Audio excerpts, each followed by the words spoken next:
Apple just announced its new high-end iPhones, the iPhone 15 Pro and 15 Pro Max. They're made of titanium, they have action buttons, and Apple promises they're the most powerful smartphones Apple has ever made.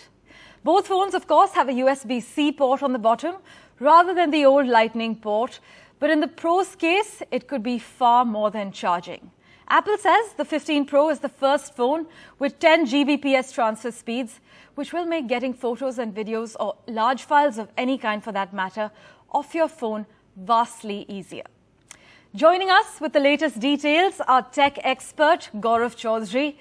Great to catch up with you, Gaurav, at the Apple event in California. Has the launch lived up to the name Wanderlust? Definitely, I was right here. I was at the keynote, and the kind of gadgets that we got in terms of the watch, in terms of the phone, with all new updates coming in, I think definitely that the name really lived up to the hype. Right. Gaurav, the big question coming in, which iPhone do you think I should buy?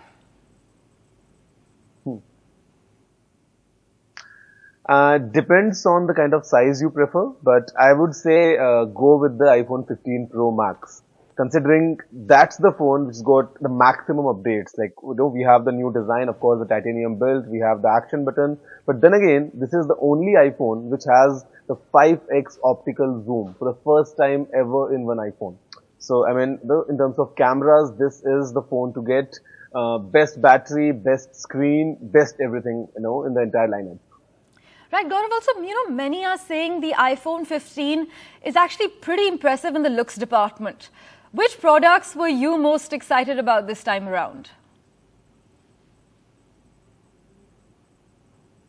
So this time around, it was all about the Pro lineup, considering, Pro is the one which is getting the max number of updates. So again, for me, it was the iPhone 15 Pro. We have all new design. In fact, the in-hand feel of the phone is really good. For example, this is the iPhone 14 Pro. The edges, if you notice, they are really sharp. So if you just, hold the phone tightly, they might dig into your palm. But this time, there are some minor changes coming in, and the in-hand feel is overall enhanced. The way the phone performs is again at a completely different level. Cameras are improved, everything coming in, I think, especially with the Type-C port now.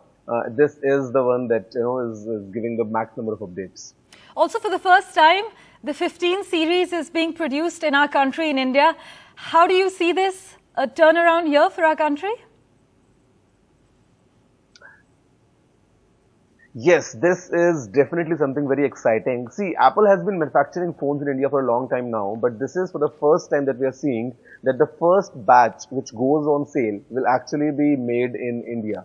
Normally, what used to happen was, let's say with iPhone 13 or 14, the initial batches would come in from outside, but eventually we'll see the phones being made in India. But this time, this is for the 15 and 15 plus, for the first time ever, that starting from the first batch, we are seeing the phones being made in India. And this is obviously, I think, a sign of, the success of Make in India altogether, considering we know the kind of giant Apple is, and we all were looking forward to, Apple setting up its manufacturing facilities in India. And now with the production kind of ramping up, we see more and more devices being manufactured in India. And it's just the iPhone 15 and 15 Plus for now.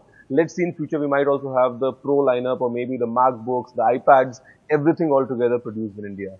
Well, let's see. Also, a lot of speculation that Apple has lost the edge in terms of the new phones and innovation, etc. Now that you've seen the new range, what do you have to say? See, the thing is, if you just remember 2007, the time while the first iPhone was launched, it was a game changer. It was a complete revolutionary device. Now, the kind of age we are in, I think most smartphones, they are already quite mature. I mean, for example, this, the 14 Pro Max, this again was a fantastic phone. So now in terms of upgrades, I believe they're all evolutionary rather than being revolutionary. So I mean, every year we have a couple of things here and there. But then again, more or less the phone, because they're so powerful already, the kind of common, notion would be that, yeah, I mean, phones are kind of similar with each passing year. And this is not just with Apple, this is like, all the brands as well.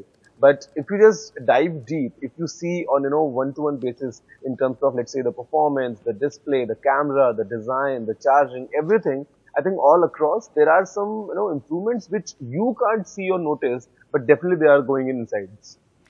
Also, Gaurav, there are mixed feelings about the USB-C. Many say it's obviously welcome, but does it make any obvious change to the handling of physical footprint of the phone?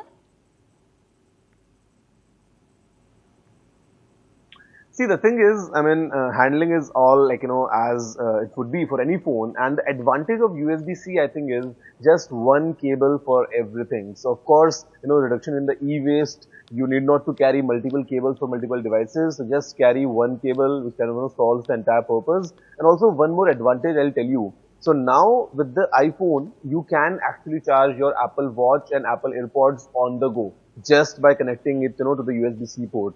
So this is one big advantage coming in. And also in terms of the data transfer speeds, if you record high resolution photos or videos, you can offload them quite fast onto, let's say, your iPad or your MacBook. So that's again an advantage that we have for the USB-C port. And plus, this was because of the European Union that, the legislation coming in that, okay, all the devices, being in the market starting 2024 need to have this USB-C port. And I think that's the reason that Apple finally switched from Lightning to USB-C now.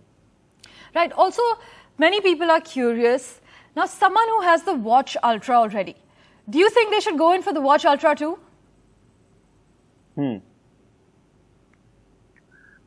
See, for example, I am wearing the Watch Ultra right now, and from, I think, the Ultra to Ultra 2, there are updates, but because this already is such a nice product, this is quite latest, it's not like it's too old.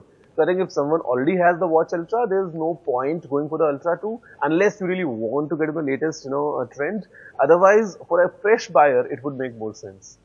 Right, so you can invest that money better. But last time around, Gaurav, you got an exclusive hands-on experience with the Apple Vision Pro. Any sneak peeks for us this time around? Not really, to be honest, because this time it was quite obvious. It was, it's all about the new watches, the new iPhones. But yeah, one thing for sure that we got to know this time, that the Vision Pro is completely on track. And we would see an early next year release. But don't know exact dates yet, but yeah, it's coming very soon.